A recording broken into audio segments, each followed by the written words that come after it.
Hey y'all, it's me again, Valerie, and welcome back to my yarn room. Yay! Um, guess you can tell I'm feeling a little bit better, more myself. Okay, before we get started, I would like to invite anybody who hasn't already to hit that word subscribe. When you do, give the videos a thumbs up, share them if you can, and leave me a comment. Okay. I know this is not my usual beginning of the week video, but today is February the 2nd. Okay. And I have a crochet along going on. So I needed to come on here. I'm sorry, I'm cold. It's frigid in this room. I needed to come on here and show the butterfly picture for January, because today is February the 2nd and it's my first video of the month, and show February's butterfly. Okay, but before I do that, I would like to show y'all a little bit about what I've been doing, and explain something. Okay, the only nursing home that I could find to donate lap gans and goodie bags to this year was over 140 residents. That's a lot of lap gans for one person to make in a year. Yeah. I don't believe that my daughter will be helping me this year. My friend Dorothy did say that she has a lap gan that she's almost done with, that she's going to donate to my charity, which is greatly appreciated. Okay, but I thought about something. I am a member of a small Southern country church, very small church. And I was talking to my mom about, well, how about this year, instead of a nursing home, I do this for the church's shut-ins, the ones that can't get to church. And she says, oh, well, there isn't but about 9. And I'm like, that's it? Well, then I got to thinking, okay, well, what can I do? What can I do? Well, I've already got 30 lap gans made, and it's only February the 2nd. So if I do that and make lap gans all year and all next year, I should have 140. So that's what I'll be doing this year. I've talked to her about finding out how many active members there are at the church, and how many men and how many women. That way, not only do the shut-ins get a lap gan and goodie bag, but the active members should also. And that number probably ain't but about 30. So about 39, and I should have everything to donate to my church for Christmas, to give out for Christmas for the active members and the shut-ins. Y'all tell me what y'all think. And then I can continue to crochet lap gans all year, plus all next year. And I should have 140, not this Christmas, but next Christmas, to do the nursing home. I need y'all's opinion. What do y'all think? Okay, but let me show you a few of the lap gans that I have made so far. Okay. I had this variegated yarn, and I didn't really know what to do with it. It's a Red Heart Super Saver. It's a pooling yarn, and I'm not interested in color pooling. That's hard. I haven't even attempted it yet, so I mean, I might be good at it. I don't know, but from what I've heard from everybody, it is extremely hard to do.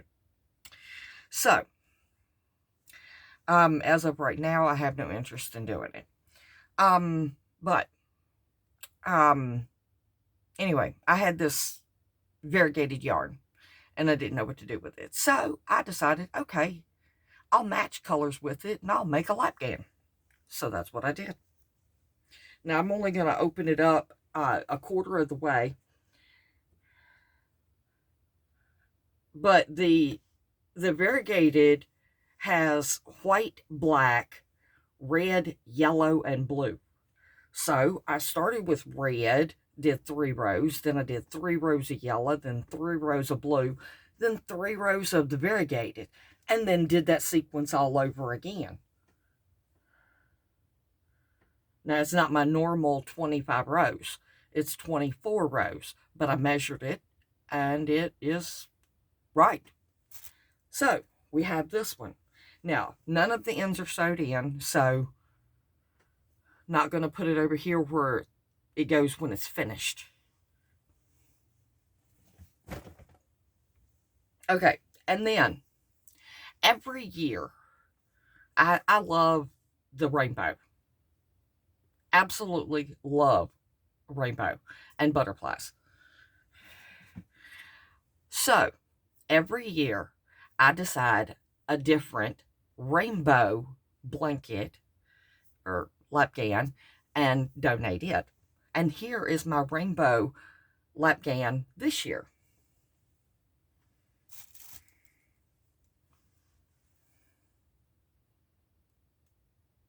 Yep.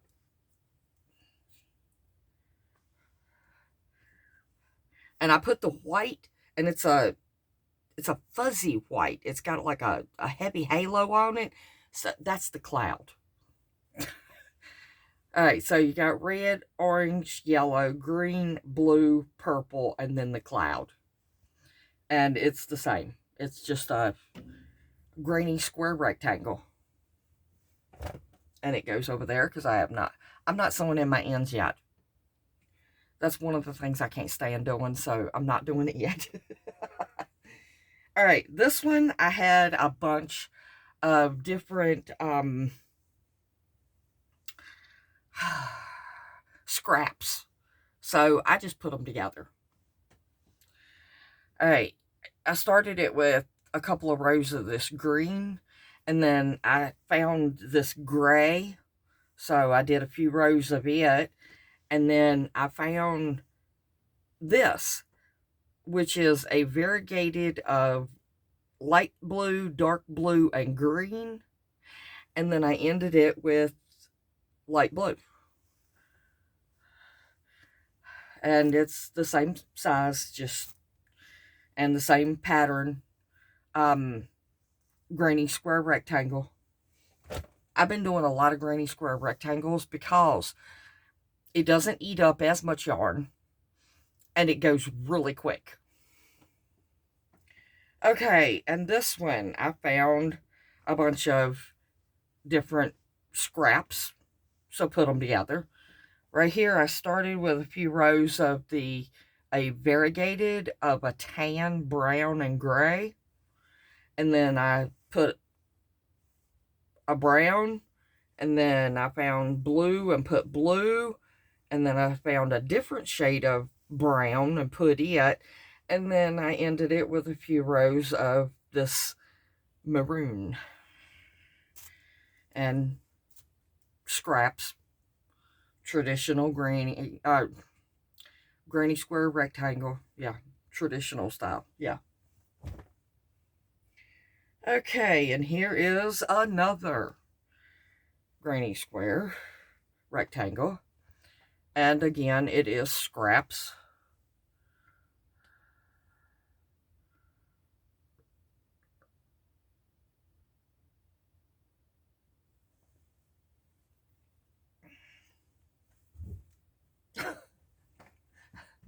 My unend sewed-in mountain is getting too big. I need to sew in my ends and bag them.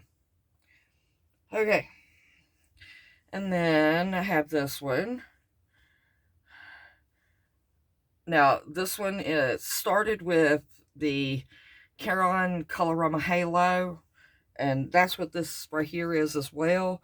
And then this right here on the end is a different color blue because I ran out of this.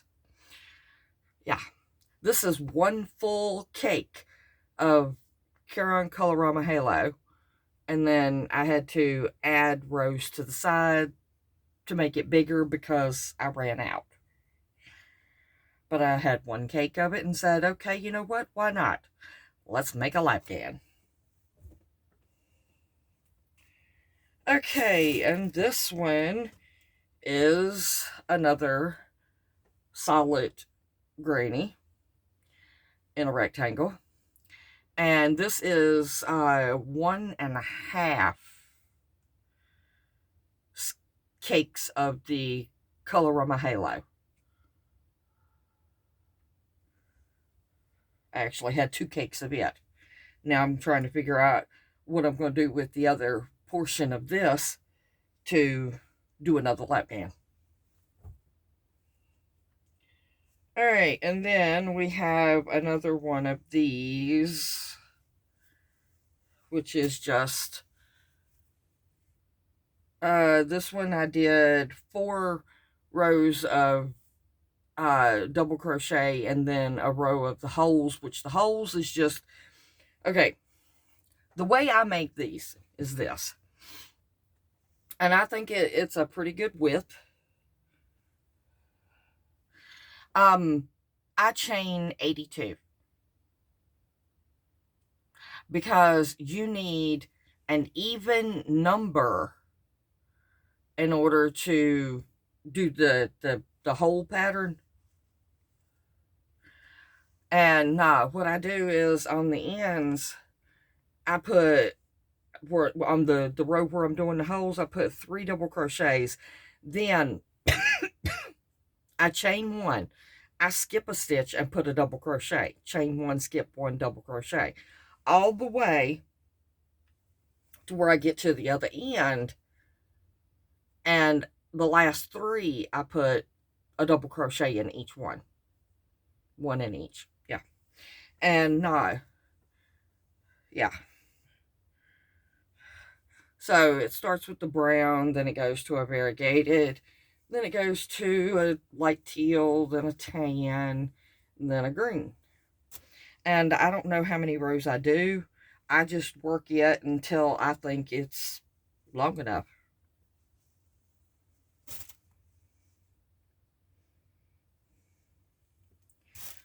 But that's what I've been working on, is lapgans. All right,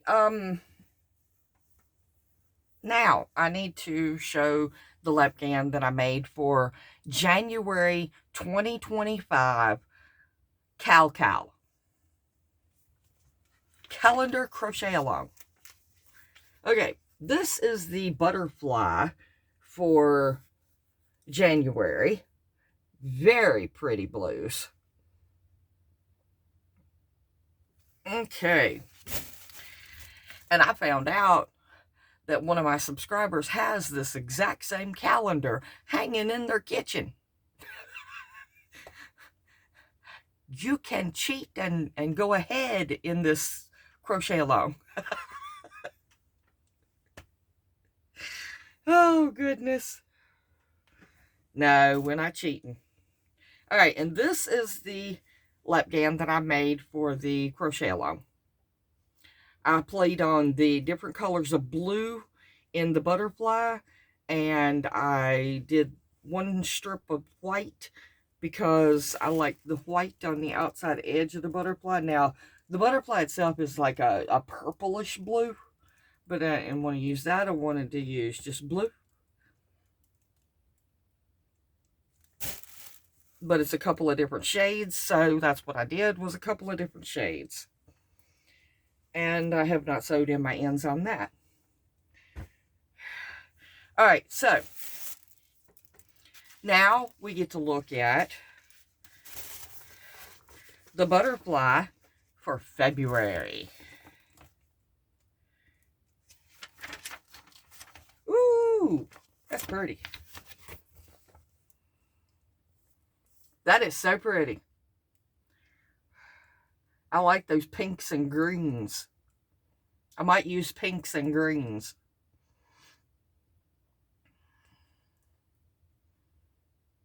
Not too keen on the butterfly itself.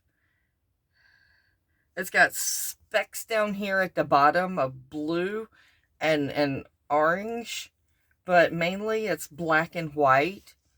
So I think I'm going to play on the pinks and greens.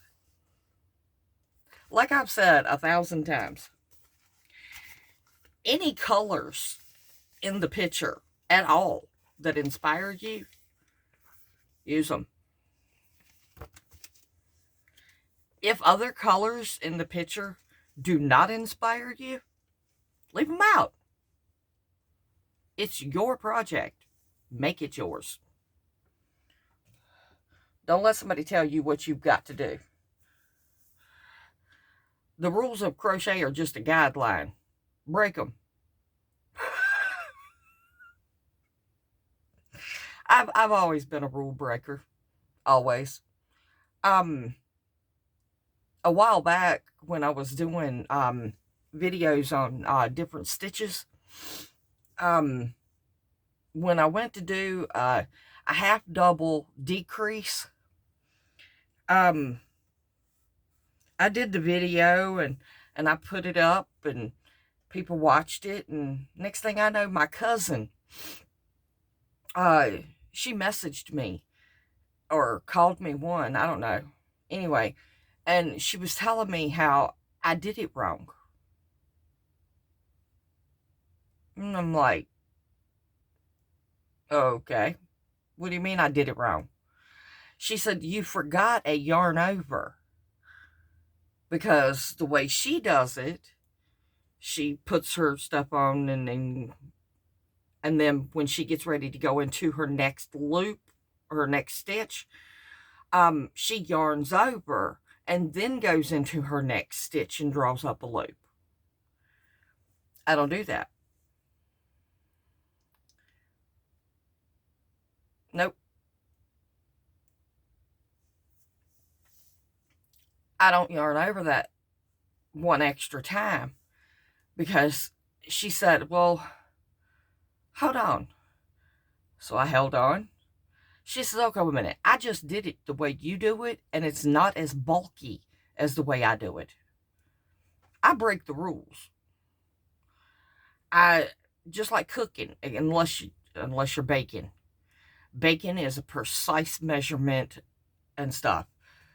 But just like cooking, a recipe is just a guideline. I don't like following them. It says cook it for 8 minutes. I'm going to cook it for 9.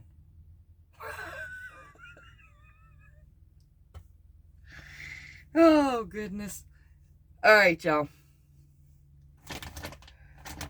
That's going to be all. I've just seen a baby blanket that I've been working on. That's going to be all for today. And I will meet y'all back here in the next one for another grand adventure right here in Val's Yarn Room. I truly do love each and every single one of y'all to pieces. And do something nice for somebody, even if it's just a smile. All right, I guess that's going to be all for today. Ain't nothing left to say except for get your crochet on. I'm gonna. They